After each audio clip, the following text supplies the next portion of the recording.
मेडे मेडे मेडे, ये वो आखिरी शब्द थे जो एयर ट्रैफिक कंट्रोल यानी एटीसी ने सुने, और इसके बाद थी सिर्फ खामोशी। एक ऐसी खामोशी जिसने 242 जिंदगियों को दांव पर लगा दिया। नमस्कार, मैं हूं सिद्धार्थ प्रकाश और आज हम बात कर रहे हैं अहमदाबाद में हुए दर्दनाक प्लेन क्रैश की। गुरुवार की दोपहर अहमदाबाद एयरपोर्ट सब कुछ नॉर्मल था। एयर इंडिया की फ्लाइट AI 171 लंदन गेटविक के लिए उड़ान भरने को तैयार थी। दोपहर ठीक 1:39 पर विमान ने रनवे 23 से टेक ऑफ किया। विमान में 230 यात्री सवार थे जो अपनी मंजिल तक पहुंचने का सपना देख रहे थे। उनके साथ प्लेन में थे 10 क्रू मेंबर और 2 पायलट। लेकिन टेक ऑफ के चंद मिनटों बाद ही कुछ ऐसा हुआ जिसकी किसी ने कल्पना भी नहीं की थी। विमान के पायलट ने एटीसी को एक मे डे कॉल किया। एविएशन की दुनिया में मे डे कॉल का मतलब होता है कि विमान किसी बहुत बड़े खतरे में है और उसे तुरंत मदद की जरूरत है। एटीसी ने तुरंत जवाब देने की कोशिश की, लेकिन दूसरी तरफ से कोई आवाज नहीं आई। एक के बाद एक कई कॉल्स की गई पर सब बेकार।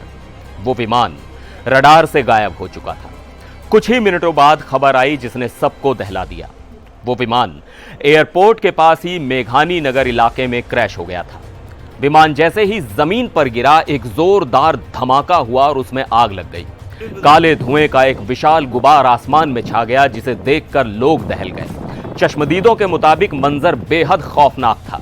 एक फायर ऑफिसर ने बताया कि खबर मिलते ही फायर ब्रिगेड की गाड़ियां तुरंत मौके पर भेजी गईं ताकि आग पर काबू पाया जा सके। अब सवाल ये उठता है कि जो विमान कुछ मिनटों पहले तक ठीक था, उसके साथ अचानक ऐसा क्या हो गया? और इससे भी बड़ा सवाल, उस विमान को उड़ा कौन रहा था? चलिए आपको बताते हैं उन 2 लोगों के बारे में जिनके हाथों में 242 लोगों की जिंदगी की जिम्मेदारी थी। विमान की कमान थी कैप्टन सुमित सभरवाल के हाथों में और ये कोई नौसिखिया पायलट नहीं थे। DGCA के मुताबिक कैप्टन सभरवाल एक लाइन ट्रेनिंग कैप्टन यानी LTC थे, यानी वो दूसरे पायलटों को ट्रेनिंग देने के लिए भी क्वालिफाइड थे। उनके पास 8200 घंटों की उड़ान का जबरदस्त अनुभव था। यही नहीं, कैप्टन सभरवाल का नाम भारत की एविएशन हिस्ट्री में भी दर्ज है। जब पहली बार बोइंग 787 ड्रीमलाइनर विमान भारत आया था तो उसे कोलकाता में लैंड कराने वाली टीम में कैप्टन सभरवाल भी शामिल थे।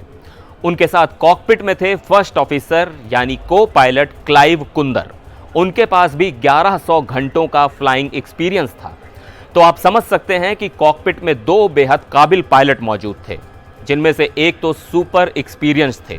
फिर भी यह हादसा कैसे हुआ? हादसे की खबर मिलते ही रेस्क्यू ऑपरेशन युद्ध स्तर पर शुरू कर दिया गया। NDRF ने बताया कि गांधीनगर से 90 जवानों की 3 टीमें तुरंत क्रैश साइट के लिए रवाना की गईं। इसके अलावा वडोदरा से भी 3 और टीमों को बुलाया गया। चारों तरफ से मदद पहुंचाई जा रही थी ताकि जल्द से जल्द हालात को संभाला जा सके। एयर इंडिया ने भी सोशल मीडिया प्लेटफॉर्म X पर एक पोस्ट के जरिए इस दुखद घटना की पुष्टि की। उन्होंने लिखा कि फ्लाइट AI 171 जो अहमदाबाद लंदन गेटविक ऑपरेट कर रही थी, आज 12 जून 2025 को एक हादसे का शिकार हो गई।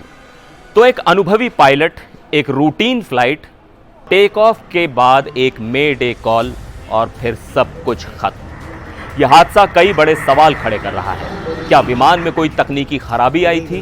क्या मौसम ने कोई भूमिका निभाई या फिर कोई और वजह थी? इन सभी सवालों के जवाब DGCA की जांच के बाद ही सामने आएंगे। लेकिन एक बात साफ है, यह भारतीय एविएशन के लिए एक बेहद दुखद दिन है। इस मामले पर हमारी नज़र बनी रहेगी। जैसे ही कोई भी अपडेट आएगा हम आप तक सबसे पहले पहुंचाएंगे। अपनी राय आप हमें कमेंट सेक्शन में बता सकते हैं। मिलते हैं अगले वीडियो में, तब तक के लिए नमस्कार।